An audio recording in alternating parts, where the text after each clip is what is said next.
Monsieur le directeur général de l'unité de lutte contre la corruption, Mesdames, Messieurs les enquêteurs de l'unité de lutte contre la corruption, Mesdames, Messieurs de la presse parlée, écrite, télévisée, ainsi que les médias en ligne, aujourd'hui, l'unité de lutte contre la corruption est une fois de plus heureuse de vous convier à cette cérémonie officielle de remise de ce rapport d'enquête spéciale finalisé, transmis à la justice qui concerne les allégations de sollicitation de 100 millions de gourdes par les 3 membres du Conseil présidentiel de transition, Smith Augustin, Emmanuel Verthilaire et Louis-Gérard Gilles, pour la reconduction de M. Raoul Pascal Pierre-Louis à la présidence du Conseil d'administration de la Banque nationale de crédit. Croyant fermement à l'énergie positive laissée par nos ancêtres, dans le cadre de cette lutte contre la corruption, nous allons cantonner l'hymne national en mémoire de ceux et celles qui nous ont légué cette énergie. Nous faisons appel donc à Madame Saraïka François pour cantonner l'hymne national.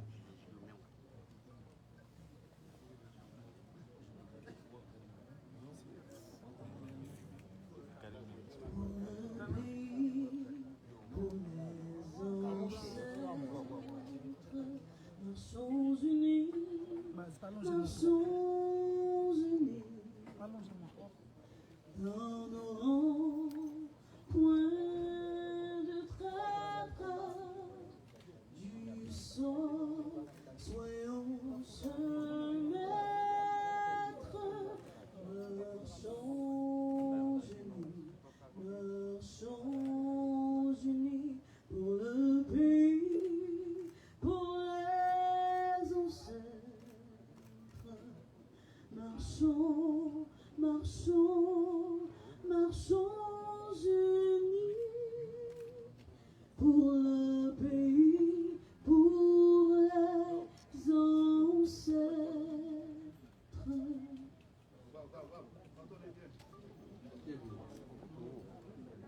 Mesdames, Messieurs, rapidement, on va entrer de plein fouet. Aujourd'hui, conformément à l'article 9 du texte créateur de l'UNCC, le directeur général invite la presse dans le cadre de la publication de ce rapport d'enquête. À présent, accueillons le directeur général de l'UNCC dans ses propos de circonstance, Maître Hans Jacques Ludwig Joseph.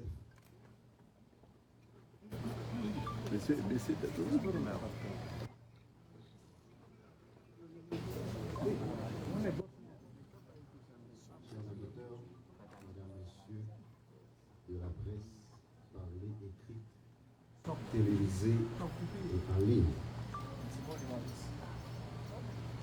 Ce mercredi 2 octobre 2024, l'unité de lutte contre la corruption continue d'assumer sa part de responsabilité dans ce combat combien courageux visant à imposer cette nouvelle forme de gouvernance basée sur la redevabilité, la transparence et l'honnêteté. Moins de mois de cela, l'UNCC a transmis à la justice 7 rapports d'enquête sur des faits avérés de corruption, mettant à nu un petit groupe qui développe un mélange d'individualisme possessif au détriment de l'intérêt collectif. Ce matin, nous sommes en train d'assister à un événement sans précédent dans l'histoire politique et institutionnelle haïtienne où des hauts responsables de l'État qui assurent les attributions présidentielles sont impliqués dans un scandale de corruption. Les conclusions de l'enquête conduite par la commission mandatée à cette fin sont sans équivoque sur des atteintes à la probité de ces personnalités qui sont toutes également des agents publics avec la responsabilité de réduire les inégalités sociales, de permettre le vivre ensemble et de s'assurer du bon fonctionnement des institutions de l'État. L'UNCC, se conformant à sa mission légale, a mené une enquête impartiale, crédible et fiable sur cette affaire de corruption impliquant 3 membres du Conseil présidentiel de transition et l'ancien président du Conseil d'administration de la Banque nationale du crédit. Ce rapport d'enquête que nous publions ce matin, cet après-midi, concernant les allégations de sollicitation des 100 millions de gourdes par les membres du Conseil présidentiel de transition est issu de plusieurs mois d'investigation et de documentation de nos enquêteurs expérimentés. Ce travail effectué avec un élan d'objectivité est aussi un plaidoyer pour la bonne gouvernance et l'usage strict de l'intégrité de la gestion de la chose publique. L'UNCC se trouve encore à ce carrefour historique en fonction des enjeux et de l'ampleur des grands dossiers à scandale qu'elle conduit. Cette institution qui détient cette noble charge de moraliser l'administration et la vie publique en général, de protéger les biens publics et collectifs, répondra toujours, sans moindre doute, à ses rendez-vous avec l'histoire. Définitivement, toutes celles et tous ceux qui gèrent les fonds publics ou qui occupent une fonction à forte influence ont désormais des comptes à rendre à la nation.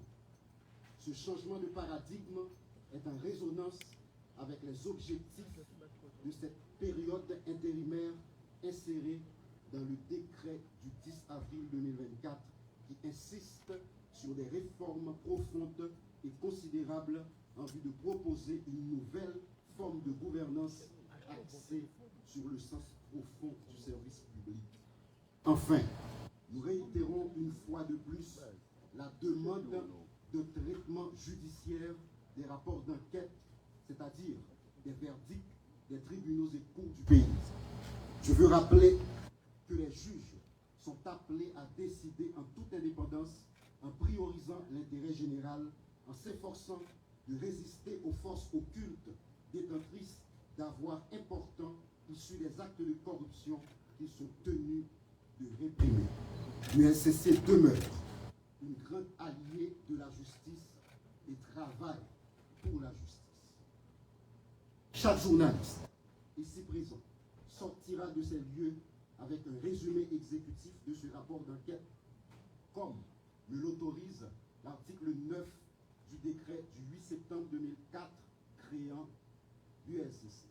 Nous décidons d'impliquer chaque citoyen et chaque citoyenne dans cette quête de bonne gouvernance et de reddition de comptes.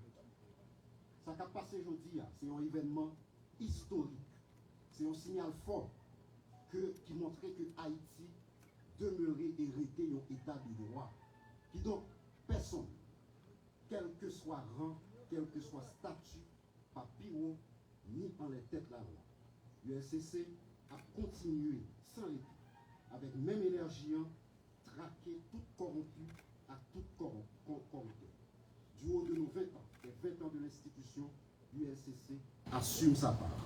Ensemble, nous allons continuer. Merci beaucoup.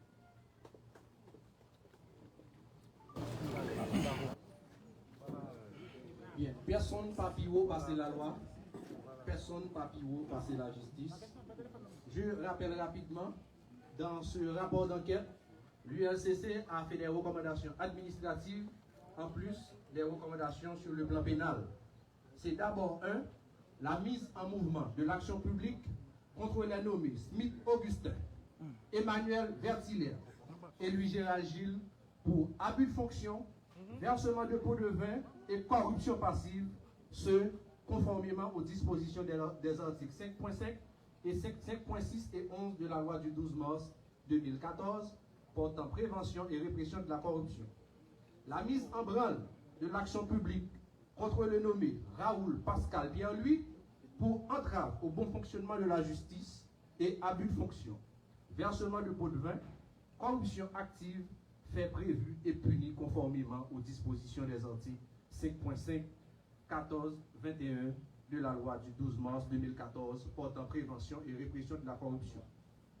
La mise en mouvement de l'action publique contre le nommé Lonique Léon pour instigateur de versement de pots de vin fait prévu et puni par les dispositions de l'alinéa 2 de l'article 5.6 de la loi du 12 mars 2014 portant prévention et répression de la corruption.